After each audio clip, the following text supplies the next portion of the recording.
And we're back to learning Inkscape in here, day 112. We'll go back to the tweak tool because there are more move options. First one I've already shown you, but we can also move it in different directions and even random directions.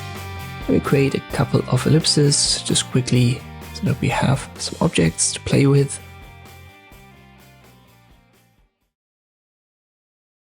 And as I've shown you, you have to select the objects that you want to affect with the tweak tool. So we select all, then activate it. First option was to move.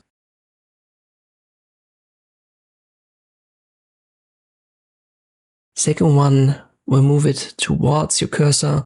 So the first one is basically a push option, which moves it away from the cursor. And the second one is more like a magnet option that kind of sucks these objects towards the cursor. Third one is for randomization. So you can push them to random positions. And I've also shown you in the last video, we can use the width option right here to make this cursor bigger.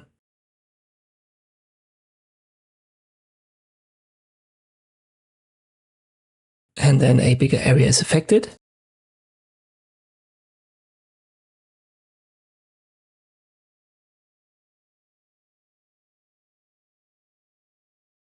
Let me randomize it again just a little bit here.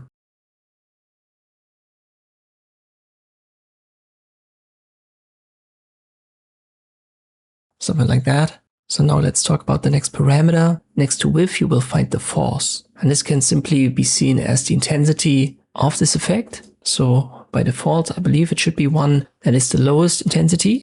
I'll go back to the first option here for moving it away from the cursor. But if I crank this up,